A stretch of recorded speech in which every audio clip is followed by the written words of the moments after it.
Hello friends, welcome back to my channel. आज मैं आपको HTML के बारे में बताने जा रहा हूँ। HTML हाइपरटेक्स्ट मार्कअप लैंग्वेज है जो कि हम टैग्स का यूज़ करके और उनके एट्रीब्यूट्स का यूज़ करके एक वेब पेज डिज़ाइन करते हैं।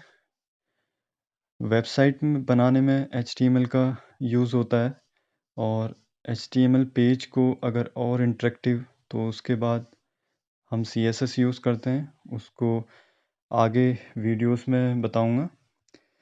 तब तक HTML स्टार्ट करते हैं। It is use to process the text according to different text and attributes. हम कोई भी टेक्स्ट अगर हमको वेब पेज यानी कि जो ब्राउज़र हम यूज़ करते हैं, ब्राउज़र में हम वेब पेज रन करते हैं।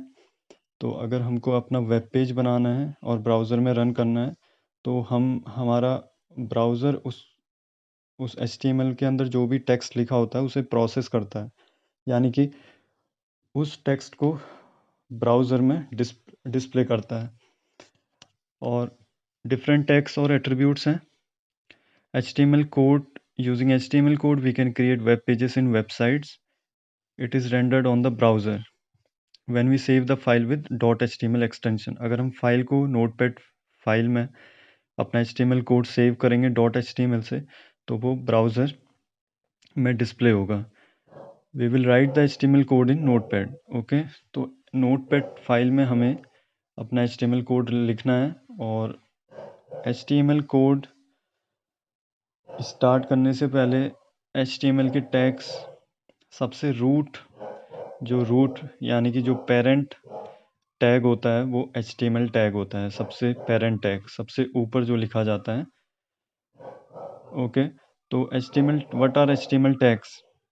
Tags are use to mark up the start of HTML element enclosed in the brackets में एनक्लोज होते हैं। तो इसका सिंटेक्स कैसे होता है? Angle bracket start, then body या HTML लिखेंगे, फिर एंगल ब्रैकेट, ये आपका लेस देन वाला, फिर ग्रेटर देन वाला। तो HTML टैग ये मैंने लिखा है, एंगल ब्रैकेट के अंदर लिखा है। एंगल ब्रैकेट के अंदर जो टैग लिखे हुए हैं ये HTML रूट एलिमेंट है, जहाँ से मतलब कोड स्टार्ट्स होगा। उसके बाद आप अपना HTML का सिंटेक्स और भी टैग्स लिखते रहोगे, एट्रीब्यूट्स लिखोगे। तो रूट एलिमेंट जिसे हमने बोला वो HTML टैग से स्टार्ट होता है, यानी कि पेरेंट टैग है HTML का tag. For example body tag, HTML के अंदर बॉडी टैग आता है, हेड टैग आता है, हेड के अंदर टाइटल टैग आता है, H1 टैग भी है, हेडिंग टैग। H1 क्या बताता है कि आपका हेडिंग का फॉन्ट सबसे बिगर होता है, हेडिंग का फॉन्ट साइज ज़्यादा होता है H1 में, और H6 का सबसे कम होता है। तो H1, H2, H3, H4, H5, H6। What are HTML attributes? Attributes used to keep the extra information of tags. Tags की extra information, जैसे body BG colour equal to red किया है तो BG कलर यहाँ पर बैकग्राउंड कलर बोलते हैं। BG को बैकग्राउंड बोलते हैं, colour COLOR। BG colour attribute है बॉडी टैग का। BG कलर में मैंने क्या रखा है, डबल कोट्स के अंदर रेड लिखा है। वाइट या कोई भी हेक्साडेसिमल कोड भी लिख सकते हैं BG कलर में, और हेक्साडेसिमल कोड में हैश से कोड लिखा जाता है। तो BG colour is an HTML attribute and red is colour is it's value, यानी कि BG कलर की वैल्यू क्या है, रेड है, और BG कलर क्या है, बॉडी टैग का एट्रीब्यूट है। ओके, तो ये HTML का बेसिक है, tags and attributes. Now code कैसे लिखोगे नोटपैड में? HTML, then body, BG colour equal to red. BG colour मतलब बैकग्राउंड कलर, तो एट्रीब्यूट है BG कलर। एट्रीब्यूट मतलब जो टैग्स की इंफॉर्मेशन रखते हैं, एक्स्ट्रा इंफॉर्मेशन।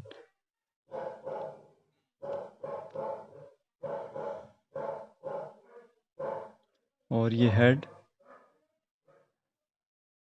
हेड के अंदर टाइटल आता है। टाइटल, अगर टाइटल के अंदर आप कोई कंटेंट लिखना चाह रहे हो तो वो टाइटल का कंटेंट ब्राउज़र के टैब में शो होता है। जो ब्राउज़र का टैब होता है वहाँ पर टाइटल शो होता है उस HTML पेज का। तो हेड के अंदर टाइटल टैग आता है और टाइटल के अंदर आप जो भी लिखोगे उसको उसी वक्त क्लोज भी करोगे।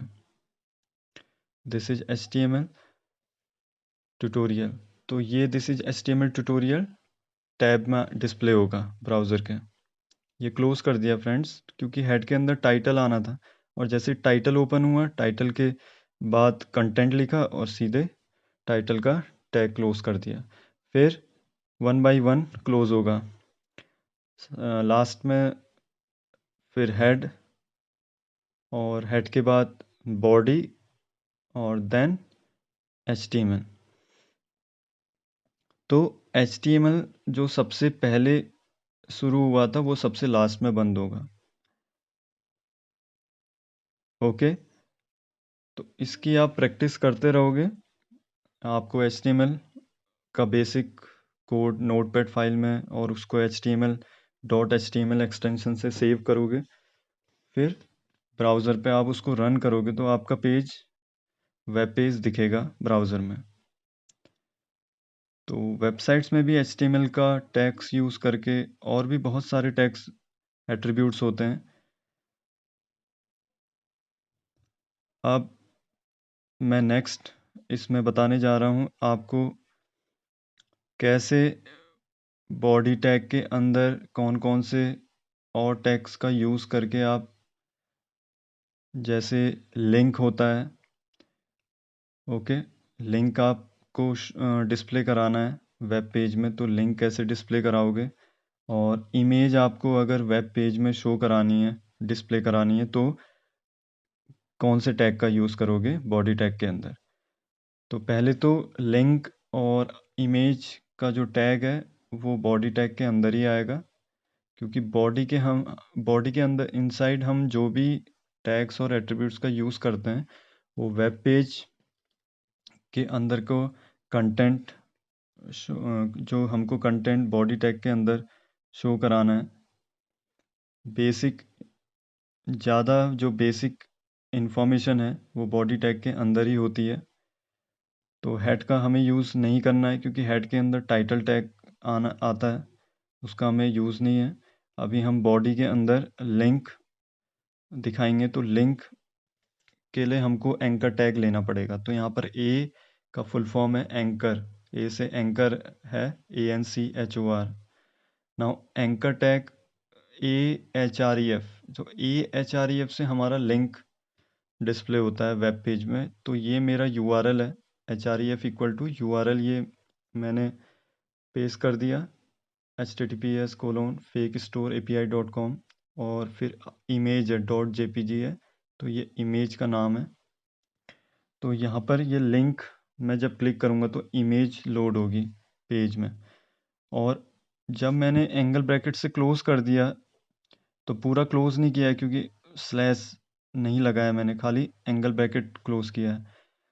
तो उसके बाद हम, ये एंकर टैग क्लोज हो गया, तो इनके बीच में जो मैंने click here on the link लिखा है, इसमें ब्लू लाइन से शो होगा और इसमें कर्सर लिंक की तरह काम करेगा। Click here on the link, ये लिंक बन जाएगा।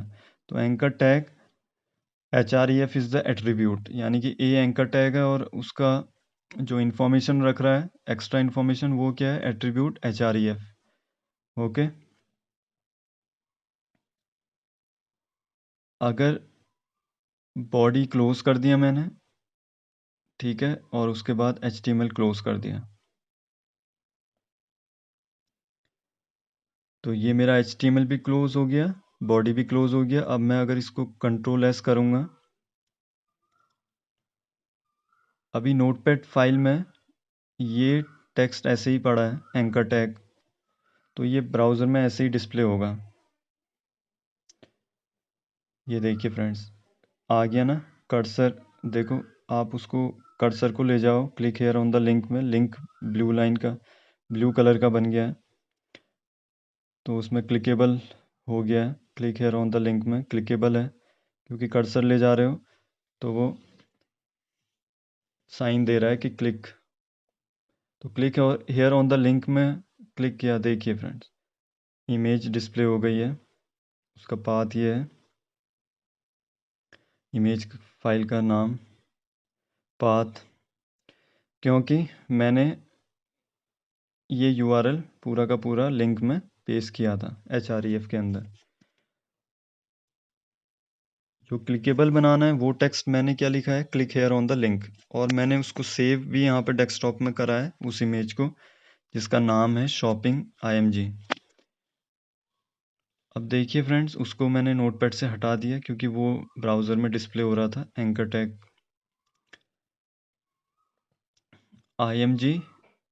img किसके लिए होता है, अगर आपको कोई इमेज लोड करनी है ब्राउज़र में तो img टैग का यूज़ करते हैं। और img का एट्रीब्यूट हो गया src को अगर मैं फुल फॉर्म कहूँ तो सोर्स यूआरएल, सोर्स पाथ, क्योंकि इमेज का सोर्स पाथ क्या है, शॉपिंग img.jpg। अभी मैंने डबल कोट्स में src के अंदर खाली फाइल का नाम लिखा है, पूरा पाथ नहीं दिया है डेस्कटॉप का। पूरा पाथ भी दे सकते हो आप, बट बाय डिफ़ॉल्ट डेस्कटॉप का पाथ उठा लेगा। ठीक है, जब आप ब्राउज़र में डिस्प्ले करोगे तो ये इमेज को डेस्कटॉप में सर्च कर लेगा। और ऑल्ट टैग, ये जो ऑल्ट अल्टरनेट बोला, इसका फुल फॉर्म ALT से ऑल्टरनेट टेक्स्ट, यानी कि इमेज का ऑल्टरनेट टेक्स्ट क्या लिखा है मैंने डबल कोट्स में, दिस इज बैग इमेज। और हम लेंथ और विड्थ भी इमेज की यहाँ पर साइज लिख सकते हैं कि लेंथ मैंने क्या रखी है 400 एंड विड्थ रखी है 300। ठीक है, डबल कोट्स के अंदर। तो इमेज का साइज मैं यहाँ पर डिसाइड कर सकता हूँ। तो img का टैग अलग से क्लोज नहीं होता, खाली एंगल ब्रैकेट लगाने पड़ेंगे, स्लैश नहीं लगाना पड़ेगा। ओके, इसका नाम देखिए, इमेज को मैंने सेव किया डेस्कटॉप में, तो डेस्कटॉप का पाथ बाय डिफ़ॉल्ट डेस्कटॉप का उठा लेता है ब्राउज़र। बट अगर आप कोई, ये देखिए फ्रेंड्स, एक तो लिंक है और मेरी इमेज लोड हो गई। ठीक है, मैंने जैसे ही कंट्रोल एस किया, पेज को रिफ़्रेश किया, ब्राउज़र के पेज को रिफ़्रेश किया तो इमेज लोड हो गई। तो मैंने खाली इमेज का नाम दिया था, डेस्कटॉप में सेव किया था, बाय डिफ़ॉल्ट उठा लिया। बट इसका पाथ अगर मैं डॉक्यूमेंट इसको चेंज कर दूं और रिफ़्रेश करूं पेज को, देखिए दिस इज बैग इमेज, ये जो इमेज लोड नहीं हुई क्योंकि पाथ गलत था src में, मैंने s को डिलीट कर दिया था। ओके, तो पाथ गलत होने से वहाँ पर ऑल्ट, जो मैंने ऑल्ट टैग ऑल्ट एट्रीब्यूट में लिखा था, ऑल्टरनेट टेक्स्ट लिखा था दिस इज बैग इमेज, वो आया। तो किसी कारण अगर पाथ गलत है या इंटरनेट कनेक्शन की वजह से इमेज लोड नहीं हो पाई, तो इसलिए ऑल्ट में जो लिखा होता है आपने टेक्स्ट वो डिस्प्ले होता है इमेज में। ओके, तो src क्या है, सोर्स पाथ ऑफ इमेज। ठीक है, तो इमेज अगर लोड करानी है तो कौन सा टैग यूज़ करेंगे, img, और उसका एट्रीब्यूट क्या है, src, और ऑल्ट भी एट्रीब्यूट है जो कि आपको अल्टरनेट टेक्स्ट, इमेज का अल्टरनेट टेक्स्ट प्रोवाइड करता है। Okay, thank you friends for watching my channel.